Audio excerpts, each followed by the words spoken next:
Elected to succeed Yasser Arafat to the presidency of the Palestinian Authority in 2005, President Mahmoud Abbas recently entered the 15th year of that four-year term. Initially a popular choice, Abbas entered office with the support of almost two-thirds of Palestinian voters. Many said he had big shoes to fill. Without a doubt, President Abbas inherited a very heavy legacy. President Yasser Arafat was not just a former president, but a historic leader, and his loss left a great void that was difficult to fill, either by one person or by several, especially in light of the fact that the Palestinian establishment was not in the best condition, was not a strong institution that was able to fill the void. But citing the absence of presidential elections in the West Bank and Gaza Strip since 2005, many charged the Abbas presidency is not legitimate. President Abbas and the Palestinian governments since 2007 do not think that they are accountable to the public, and this leads to a gap, and this is clear from public opinion polls. In 2006, the Islamist group Hamas defeated Fatah at the polls and, in a violent takeover, evicted Abbas's Fatah faction from Gaza. And from his West Bank base, Abbas went to work on implementing his own vision, focusing on achieving statehood through peace talks.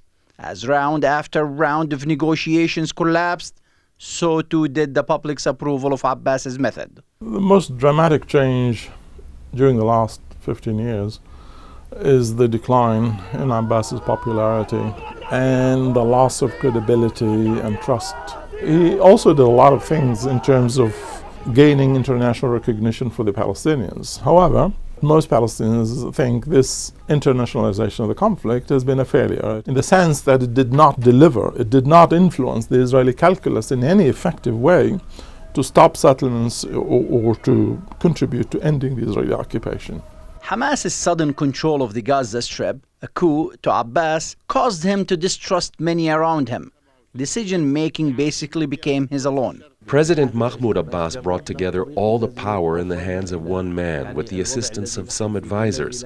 This led to a marked weakening of the Palestinian institutions, which in the end meant that we no longer had a legislative council. Very harsh measures were taken with regard to the judiciary, and the PLO was largely deprived of its role, and its executive committee became an advisory body. The concentration of power has led to harsh criticism of Abbas, both domestically and internationally, exasperated by his suppression of the opposition and silencing of dissent by critics and journalists. The powers of the president exceed those of kings. The laws promulgated by decree by the president outnumber the legislative laws the PLC approved in the last 25 years.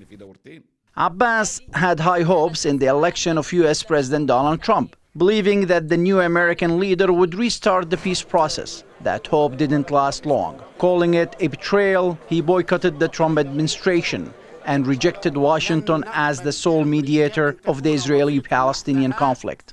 Masri says Abbas should be applauded for his stance. The most important thing that President Abu Mazen did was he said no to Trump's yet-to-be-released peace deal. This shows him taking a brave stand. It would be a difficult thing for a Palestinian president to accept the liquidation of the Palestinian issue. Abbas recently celebrated his 85th birthday at home in Ramallah. He is known to be in failing health, and the power struggle is already underway among officials of his Fatah faction, each positioning for the post-Abbas era. I think Palestinian society will enter into chaos or conflict between the political parties, especially between those among the Palestinian political leaders hoping to succeed the president. As Abbas called for presidential and legislative elections last September, and many Palestinians say it's time for him to hand the reins over to the younger generation. From Ramallah in the West Bank, Hamad Al-Qasim reporting for the Media Line.